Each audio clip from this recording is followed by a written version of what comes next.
RFI et France 24 présentent Mardi politique.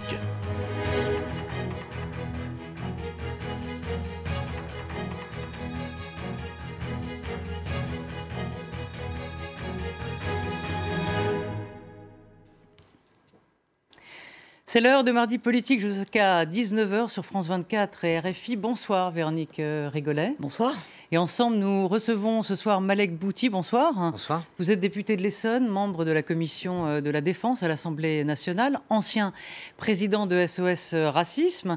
En 2007, vous souteniez Ségolène Royal. Puis quand Nicolas Sarkozy a été élu, il vous a fait les yeux doux pour entrer dans son gouvernement. Mais vous avez refusé. C'était le temps où le nouveau président chassait sur les terres du camp adverse. Ça s'appelait l'ouverture. Aujourd'hui, vous soutenez Manuel Valls. L'ancien Premier ministre donne des interviews tous azimuts, malheureusement pas à France 24, mais ça va venir. Se démultiplie sur le terrain, mais la campagne est difficile, un peu laborieuse. Pourtant, l'ancien Premier ministre y croit. Écoutez-le, c'était ce matin sur France Info. Je suis candidat parce que je veux gagner, parce que je veux que la gauche soit au deuxième tour, parce que je ne veux pas que le choix des Français soit entre la droite, dure, conservatrice, celle de François Fillon, et l'extrême droite. Et je pense que la France a toujours besoin de la gauche. Alors la gauche au deuxième tour, c'est un rêve éveillé, c'est possible ? Moi, je crois vraiment sincèrement, en toute objectivité, je crois que c'est possible. Et pourquoi ? Parce qu'il faut bien comprendre une chose. La droite... La gauche avec Manuel Valls. Il peut gagner. Je vais commencer par la gauche. La gauche socialiste avant ou la gauche ? Non, avant de personnaliser, je vais parler de l'enjeu électoral et de la compétition électorale. La droite, je pense, a fait une erreur dont on doit profiter. C'est-à-dire, elle s'est comportée dans l'opposition avec l'idée de dire que les difficultés qu'on allait accumuler, le bilan suffirait, par effet repoussoir, à créer la victoire. Et d'ailleurs, quand on observe bien dans la primaire de la droite, il n'y a pas d'idée tout à fait nouvelle, originale, aucune idée vraiment nouvelle qui est apparue, qui aurait créé une polémique. Il y a eu une compétition. Pourquoi il y en a chez vous ? J'y reviendrai, nous on est en exercice, mais une compétition autour de l'idée, ce sera François Hollande le candidat.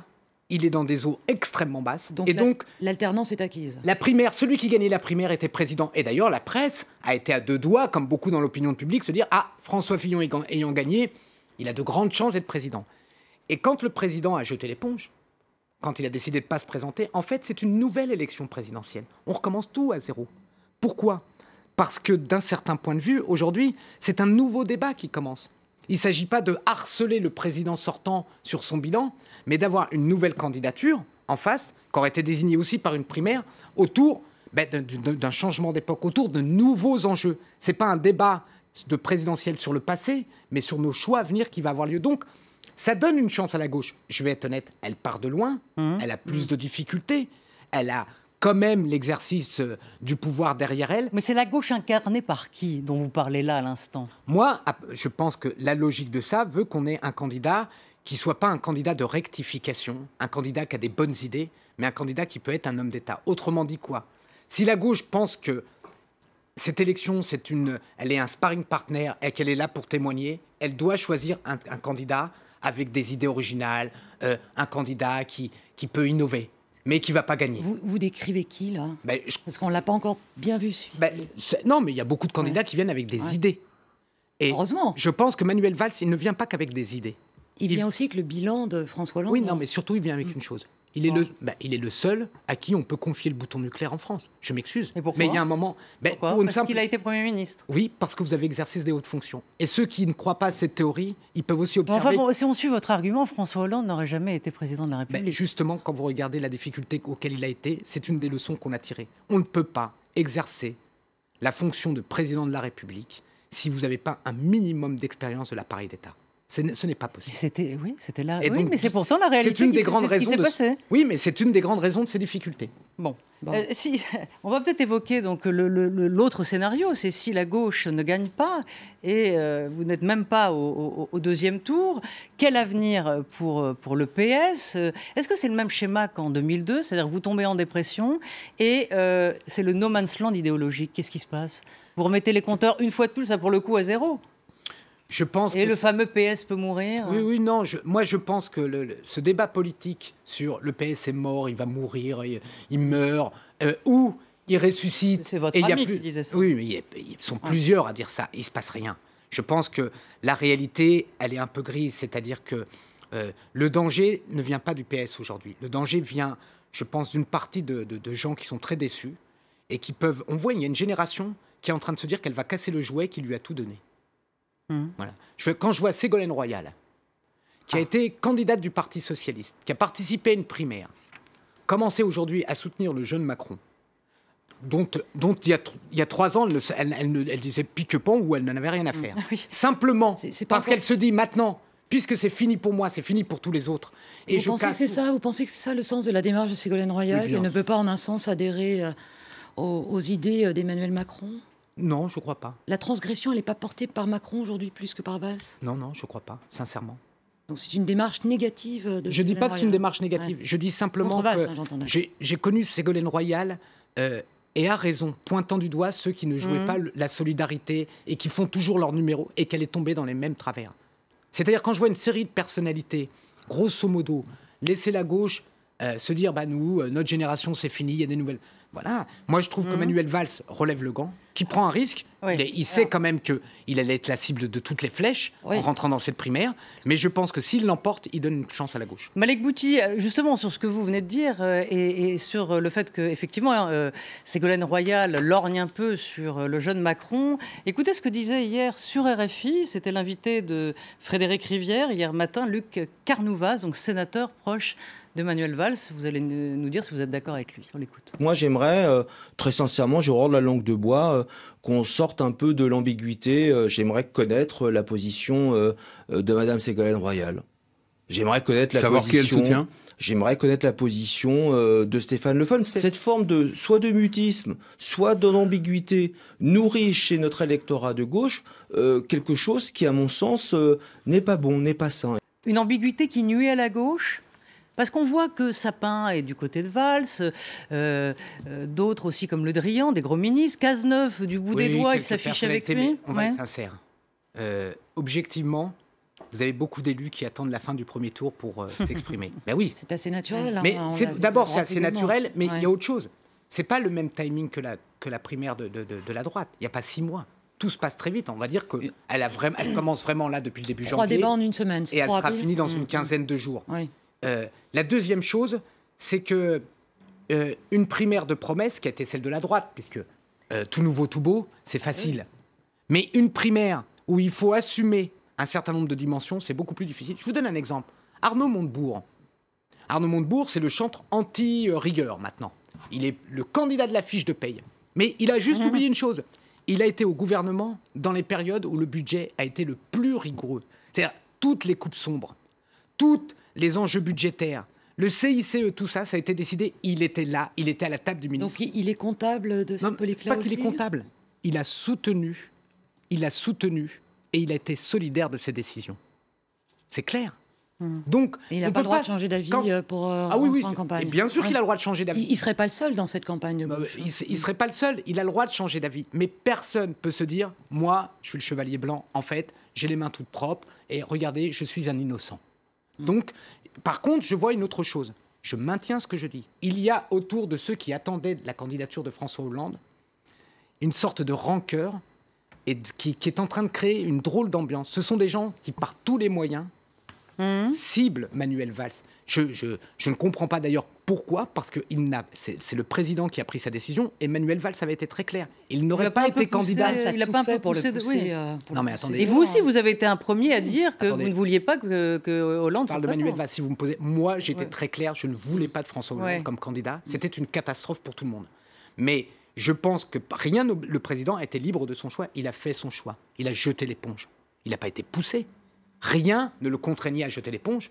Et tout avait été fait, pour être sincère, y compris le calendrier, pour lui permettre d'être candidat. Donc, et ces gens-là sont en train d'insinuer, ce sont eux qui passent leur temps à dire mais Manuel Valls, ça va pas, mais ceci, mais cela. Ah, Macron, par contre, ce brave Macron, qu'est-ce qu'il est beau, qu'est-ce qu'il a de bonnes idées. Et lui, qu'est-ce qu'il est fidèle au président, lui qui a quitté le gouvernement. Vous voulez nous laisser croire que Manuel Valls n'a pas poussé dans le sens d'une non-candidature de François Hollande. C'est guère plus crédible. D'accord, mais il ne l'a pas le reconnaître également. poussé.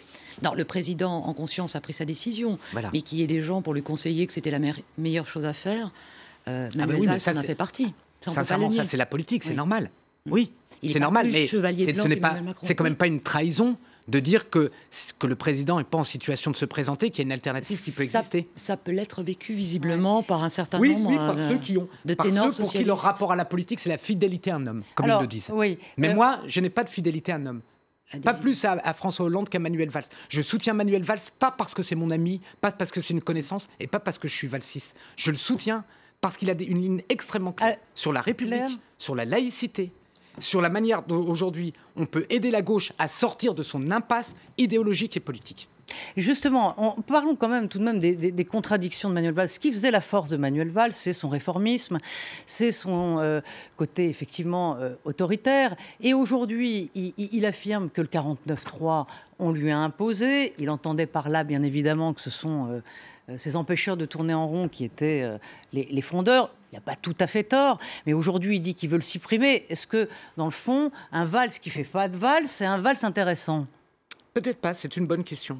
Peut-être que l'intérêt qu'aurait Manuel Valls, on est à 2 jours d'un débat qui va être crucial. Il y a eu des déclarations, des déplacements, on va dire des petites phrases par-ci par-là, mais tout le monde sait que le grand moment de la primaire, il va commencer dans quelques heures, dans 48 heures. Les 3 débats vont être déterminants. Pas déterminants, mais ils vont permettre de savoir qui défend quelle ligne politique. Et pas simplement un débat gadgetique sur telle mesure ou telle mesure. Et donc, je pense que l'intérêt de Manuel Valls dans ce débat, c'est d'affirmer sa différence, mais pas d'affirmer sa différence comme candidat. Pour l'instant, ça c'est pas... Et comme le disait un excellent... Il faut être patient. La deuxième chose que je voudrais signaler, quand même au passage, et puisque vous n'êtes pas concerné en tant que média, mais je vous ferai remarquer que le paysage médiatique en France est détenu en grande partie, les médias, par 2 grands groupes qui ont déjà des candidats à l'élection présidentielle. C'est quand même un problème. C'est un petit problème. Que tout d'un coup, des journaux se disent « Ah, le même Manuel Valls, la semaine dernière, il était super. La semaine suivante, dès qu'il est candidat, on lui trouve une liste de problèmes énormes comme ça. » On se pose des questions. On peut à tout le moins remarquer qu'il y a quelques jours, il y a quelques semaines, quand il était encore Premier ministre, il était très transgressif et qu'aujourd'hui, il a changé de pied, plus à gauche que moi, tu meurs. On se demandait où était passé le Manuel Valls de 2011 quand il était déjà candidat à une primaire, qui voulait supprimer l'ISF, qui voulait déverrouiller les 35 heures, qui vantait la politique de l'offre. Il est passé où, celui-ci ? Non, il n'est pas... Aujourd'hui, ce n'est pas de ce point de vue-là. Dans les traces de Mitterrand, le Manuel Valls de 2011 aujourd'hui à 2017, en 6 ans, c'est beaucoup en politique, surtout quand vous avez exercé des responsabilités. J'entends bien, mais quand il était Premier ministre, il y a des choses qui ont changé. Certaines autorités qui ont changé en 3 semaines. Je pense que Manuel Valls est dans une situation qui est très claire politiquement et qui est différente des autres. Les challengers de la primaire, pour eux, la primaire, c'est tout. Ils font tapis à la primaire. Ils jouent tout. Ils prennent tous les risques, quitte à inventer des positions 1 fois par semaine et en changer. Ils jouent tout. Pourquoi ? Parce que d'un certain point de vue, s'ils gagnaient la primaire, ce serait leur médaille d'or à eux. Ils ne cherchent pas à être président de la République. Alors que pour Manuel Valls, il y a une double responsabilité. Il faut emporter la primaire, il faut convaincre les électeurs de gauche, mais il ne faut pas se retrouver cornérisé et pas être en capacité d'avoir des propositions fortes à faire au présidentiel. Donc, de ne pas déployer toutes ces cartouches sur la primaire. C'est aussi une réalité. Comme le disait un excellent éditorialiste sur ce plateau la semaine dernière, est-ce que vous n'êtes pas en train de désigner le meilleur perdant ? C'est peut-être possible. Je remarque en tout cas une chose. Je trouve, moi, que les commentateurs sont sans pitié avec la gauche, alors qu'ils avaient été d'une gentillesse avec la primaire de la droite incroyable. Qu'on a eu droit à 6 mois... que les mêmes observateurs... Attendez, elle était préparée pour Hollande, cette primaire. Je suis bien d'accord. Non, mais c'était Cambadélis qui avait décidé de faire un truc en toute franchise et en toute passion. Mais je voudrais dire que les éditorialistes qui nous expliquaient pourquoi Alain Juppé allait être un grand président de la République, qu'aujourd'hui ils viennent m'expliquer quelles sont les difficultés de la gauche, c'est aussi très intéressant. Simplement, croyez-moi sur une chose. Une des difficultés que la presse peut avoir, que les politiques peuvent avoir, que nombre d'observateurs, c'est qu'on a un double mouvement aujourd'hui dans l'opinion. Vous avez des mouvements très expressifs, en particulier sur les réseaux sociaux, des mobilisations. Et il y a des courants profonds qu'on arrive moins à lire. C'est comme ça qu'on n'a pas vu la montée de Trump aux États-Unis. C'est comme ça qu'on n'a pas vu le Brexit arriver. C'est comme ça que souvent on est surpris par les scores de l'extrême droite dans un certain nombre d'élections. Alors qu'est-ce qu'on va voir arriver là ? Il y a un vote caché pour Valls qui va arriver. Moi, je pense qu'il y a un électorat de gauche qui n'est pas en adéquation dans son débat avec ce qui se passe dans la surface des choses. Et je pense qu'il y a un bloc d'électeurs de gauche qui sont des familles, qui sont des salariés, qui sont des fonctionnaires, qui sont des gens attachés à des valeurs et qui ne sont pas en train de se dire qu'ils veulent plus ou ceci, qui sont d'abord inquiets d'une chose, qui se disent le programme de Fillon, ce qu'il a mis en place, ce qu'il nous a annoncé qui est quand même assez révolutionnaire en France, c'est-à-dire une suppression partielle de la sécurité sociale, etc., que tout ça les inquiète et que surtout ce qui les inquiétait, c'est qu'ils avaient l'impression que la gauche n'avait plus de chance parce que le président sortant était cuit d'avance. Mais est-ce que ces gens-là ne se sont pas déjà réveillés et est-ce que ce ne sont pas eux d'ailleurs qui remplissent les salles de meeting d'Emmanuel Macron ? Vous savez qui est le dernier homme politique qui a dit que les salles de meeting allaient lui donner la victoire ? Il s'appelle Nicolas Sarkozy. Oui. Le monde politique ne fonctionne... Ça ne veut rien dire.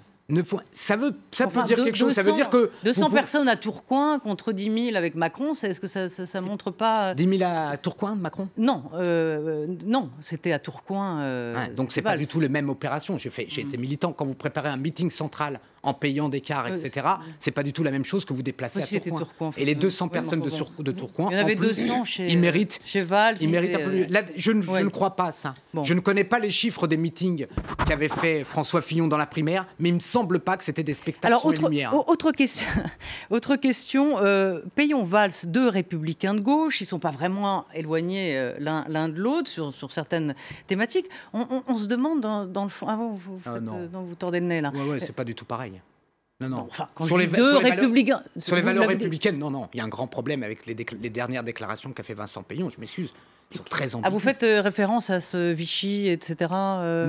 Même ce qu'il dit des musulmans en France, je ne suis pas d'accord. Oui, c'est ça. Comparer la situation des Juifs... Non, mais ça, c'est une faute de quart. Mais... Non, ce n'est pas des fautes de quart. Croyez-moi, ils ont assez d'expérience pour savoir les phrases qu'ils prononcent. Ok, alors qu'est-ce qu'il vient faire là, Surtout le lendemain, pour aller expliquer que la droite, être de droite, c'est empêcher les Noirs de voter, et ce genre de phrases. Il y a une sorte d'argumentaire, je dirais, identitaire, communautaire, de valeurs un peu bizarres, qui est en train d'être déployé. Il n'est pas le seul. C'est comme quand Benoît Hamon dit...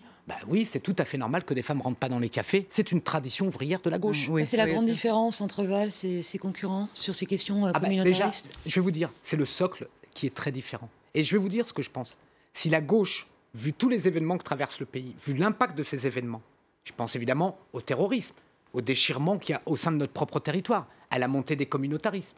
Si la gauche n'est pas capable sur cette question d'avoir un bloc solide, elle peut exploser.